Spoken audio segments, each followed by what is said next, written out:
Chekhov's gun is a concept that's borrowed from writing for television or plays. A Chekhov's gun is a detail that might seem kind of insignificant, or it might be small when it's first presented, and then it turns into huge consequence. It represents a promise to the listener. A Chekhov's gun is a way of being foreboding in your music. It's an awesome concept to play with, and you hear Chekhov's guns all the time. The best Chekhov's gun in electronic music is when you borrow, you can kind of think of it this way, you're borrowing sounds from a later section and you're baking them into an earlier section to kind of give your listener an anticipation of what's to come. I've played some of these sounds for you. Let's just go ahead and set up like a resample track. This is how I like to bake in Chekhov's guns. I like to take a little bit of my bass, and let's resample actually this Zeta patch. That's 16. Yeah, very classic Z sound. And we could take that and just kind of like, let's see, it comes in at the end of the bars. We can kind of bake that right here. And maybe this too, maybe.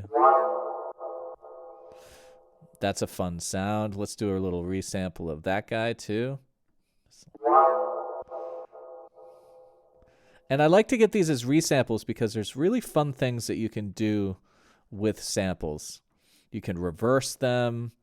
You just have this tactile thing. And I know last week I spent some time talking about how I do not recommend that people do their kicks and their snares as samples. You should do it in MIDI.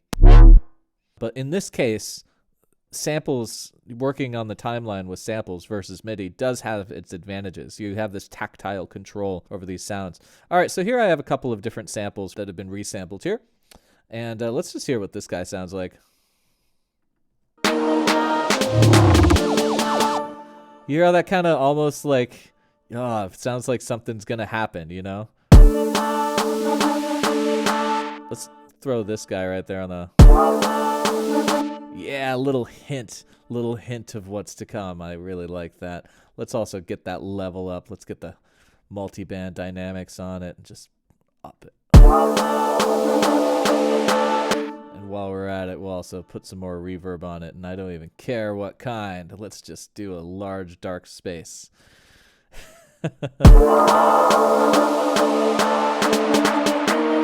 Ah, yeah, there we go. That's vibing. We're getting into the vibe that is coming.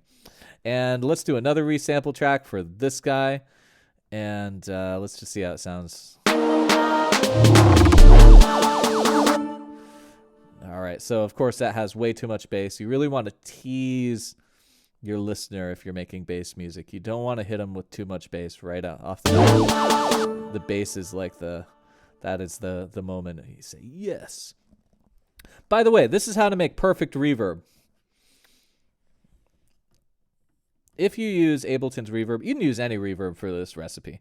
Now, I know that this is a grand statement, how to make perfect reverb, but I find that there is a recipe that can make your reverb perfect pretty much every time.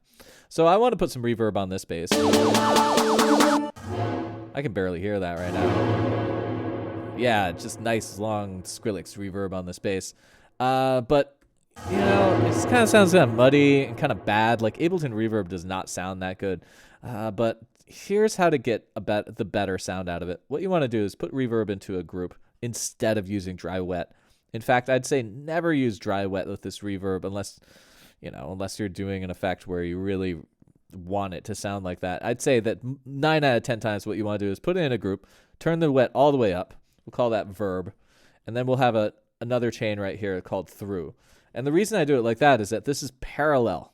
You have the dry signal coming through, and then you have the verb signal, and you can independently mix them rather than dry wet, which is like a crossfader. I don't want to have to sacrifice my wet signal in order to get the dry signal. I don't want to have to sacrifice my dry signal in order to get the wet signal. There's no need that you need to sacrifice one for the other. They can be two separate mixes. All right, and here's the simple secret. Put an EQ on the way into your reverb in this chain, and here you can filter out the parts that you don't want and keep the parts that you do want. You're filtering out the signal on the way into the reverb. Listen to how different this sounds. Versus, you can give little resonances. You can find exactly the harmonics that you want to resonate, and you can feel free to go totally nuts with it.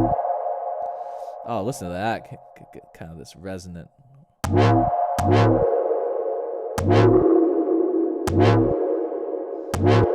So the question might become, like, where do you want to put this reverb? Where do we want to put this reverb?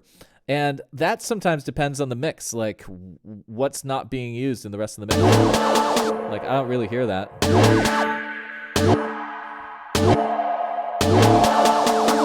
Somewhere around there sounds good.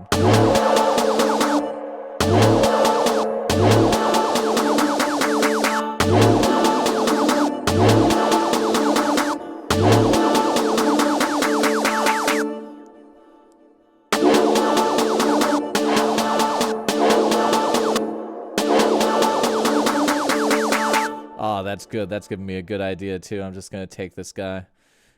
We're gonna go like that. Yeah. But not like that. We're gonna bring it in with this filter, just like this.